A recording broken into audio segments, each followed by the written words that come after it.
सभी लोग प्रेम से बोलिए भगवान जगन्नाथ की जय।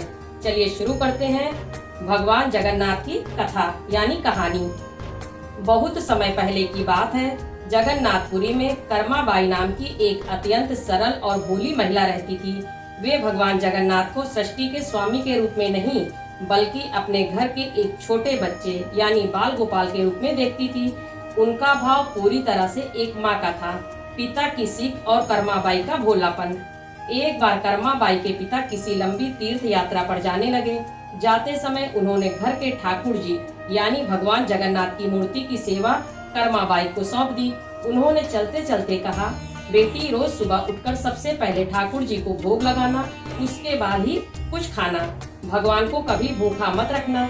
कर्माबाई इतनी भोली थी कि उन्होंने अपने पिता की बात को अक्षरशः सच मान लिया। उन्हें लगा कि ठाकुर जी सचमुच एक छोटे बच्चे हैं जिन्हें सुबह उठते ही जोरों की भूख लगती है। सुबह से शाम तक का इंतजार और बेहोशी। अगली सुबह कर्माबाई जल्दी उठी। उन्होंने सोचा कि मेरे लाल को सुबह सुबह भूख लगी होगी, इसीलिए उन्होंने बड़े प्यार से बाजरे और चावल की खिचड़ी बनाई। उन्होंने गरम गरम खिचड़ी एक थाली में परोसी और ठाकुर जी के आगे रख दी। वे हाथ से पंखा झलते हुए लाड से बोली, लो मेरे लाल, जल्दी से खा लो। देख खिचड़ी गरम है, फूंक मार मार कर खाना वरना जीभ जल जाएगी। कर्माबाई को लगा कि भगवान अभी खा लेंगे, लेकिन मूर्ति तो वैसी ही रही। सुबह से दोपहर हो गई। कर्माबाई वहीं बैठी रही। उन्होंने खुद अन्न का एक दाना नहीं चखा, क्योंकि पिताजी ने कहा था कि भगवान के खाने के बाद ही खाना। वे बार बार मनुहार करती रही, खा ले बाबा, तू भूखा क्यों है? दोपहर से शाम हो गई, खिचड़ी पूरी तरह से ठंडी भी हो गई। भूख प्यास और इस गहरे दुख से उनका लल्ला खाना नहीं खा रहा। कर्माबाई का दिल बैठने लगा। वे इतनी व्याकुल हुई कि रोते रोते बेहोश होकर जमीन पर गिर पड़ी। पर्दे की ओट और भगवान का प्रकट होना शाम के समय जब कर्माबाई को होश आया तो उन्होंने देखा कि खिचड़ी की थाली वैसी की वैसी ही रखी है। तब उनके भोले मन में एक विचार आया। उन्होंने सोचा, अच्छा अब मैं समझी, तुम इतने सारे लोगों के सामने सबके सामने खाने में शर्मा रहे हो। तुम्हें लग रहा है कि कोई तुम्हें देख न ले। कर्माबाई तुरंत उठी और उन्होंने ठाकुर जी के आगे एक पर्दा डाल दिया और मंदिर का मुख्य दरवाजा भी बंद करने लगी। उन्होंने रोते हुए प्यार भरी जिद से कहा, लो प्रभु, अब मैंने पर्दा ढक दिया है, अब तुम्हें बाहर से कोई नहीं देख रहा। अब तो अपनी यह सबके सामने शर्माने की आदत छोड़ो और जल्दी से खा लो, नहीं तो मैं भी अपने प्राण त्याग दूंगी। अपने भक्त की ऐसी सच्ची तड़प, भूख प्यास से बेहाल शरीर और यह अद्भुत भोलापन देखकर साक्षात भगवान जगन्नाथ से रहा नहीं गया। जैसे ही कर्माबाई ने पर्दा गिराया, पर्दे के पीछे से साक्षात नारायण प्रकट हो गए। जब कर्माबाई ने उत्सुकता से पर्दा हटा करके देखा तो प्रभु मुस्कुराते हुए अपने हाथों से उलट पुलट कर बड़े चाव से ठंडी खिचड़ी खा रहे थे। भगवान ने हंसते हुए कहा, माँ, तुमने पर्दा गिराने में बड़ी देर कर दी। मुझे सुबह से बहुत तेज भूख लगी थी। यह देखकर कर्माबाई की आंखों से आंसुओं की धारा बह निकली और उन्होंने अपने बाल गोपाल को छाती से लगा लिया। अब यह रोज का नियम बन गया। भगवान रोज आते और उनके हाथ से खिचड़ी खाते। पिता की वापसी और उनका पश्चाताप। कुछ समय बाद जब कर्माबाई के पिता तीर्थ यात्रा से लौटकर घर आए तो बेटी ने उन्हें बड़े उत्साह से सारी बात बताई। उसने कहा, पिताजी, आपके ठाकुर जी तो रोज सुबह मेरे हाथ की बनाई खिचड़ी खाते थे।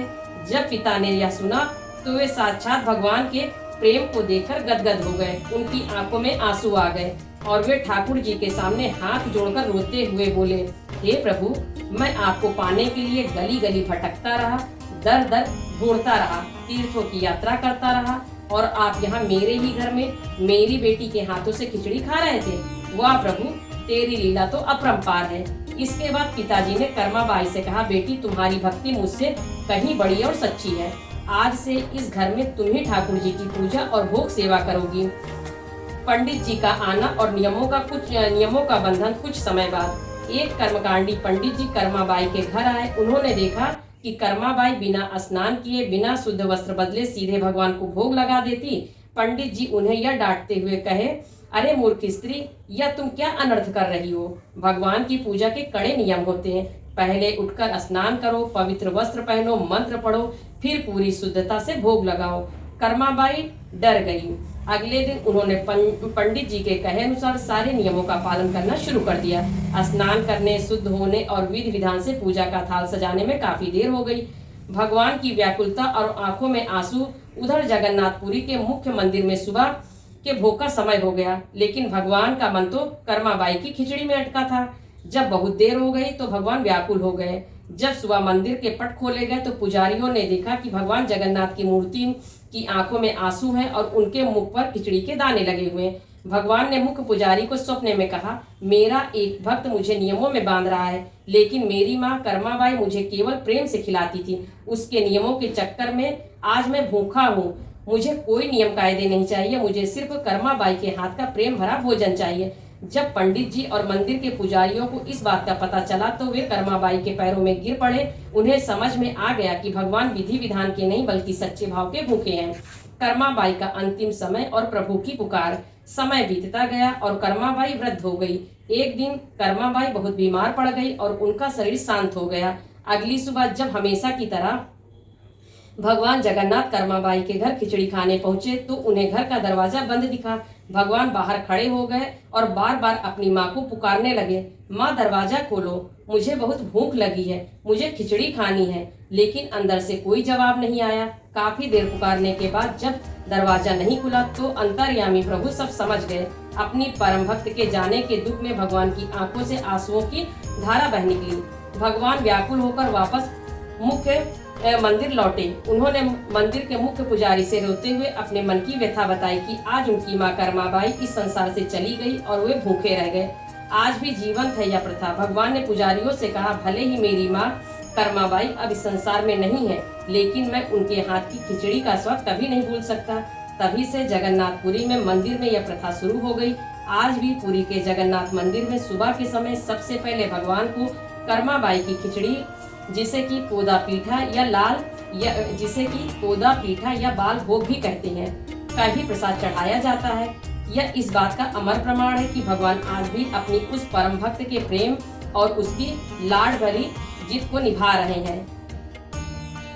कथा संपन्न हुई। बोलिए जगन्नाथ भगवान की जय। जय हो प्रभु। स्वामी जय जगन्नाथ, जय जगन्नाथ स्वामी जय जगन्नाथ। कृपा करो हे स्वामी, दुखहारी अंतर्यामी। कृपा करो हे स्वामी, दुखहारी अंतर्यामी। जय जगन्नाथ स्वामी जय जगन्नाथ, जय जगन्नाथ स्वामी जय जगन्नाथ। तुम हो जग के दाता, तुम ही पालन करता, भक्त जनों के प्रभु जी संकट सब हरता। जय जगन्नाथ स्वामी जय जगन्नाथ, जय जगन्नाथ स्वामी जय जगन्नाथ। नीलांचल में सोहे दिव्य रूप तुम्हारा, दर्शन कर सुख पावे सारा जग ये सारा। जय जगन्नाथ स्वामी जय जगन्नाथ, जय जगन्नाथ स्वामी जय जगन्नाथ। कर्मा के संग खिचड़ी तुमने चाव से खाई, भक्त भाव के आगे प्रभुता सब बिसराई। जय जगन्नाथ स्वामी जय जगन्नाथ, जय जगन्नाथ स्वामी जय जगन्नाथ। सुभद्रा बलभद्र संगे रथ पर राजते स्वामी, दीनहीन का कष्ट मिटाओ हे प्रभु अंतर्यामी।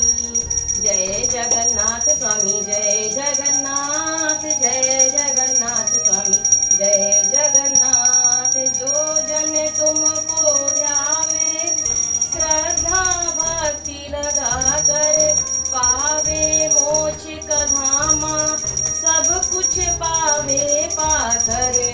जय जगन्नाथ स्वामी जय जगन्नाथ, जय जगन्नाथ स्वामी जय जगन्नाथ। कृपा करो हे स्वामी, दुखहारी अंतर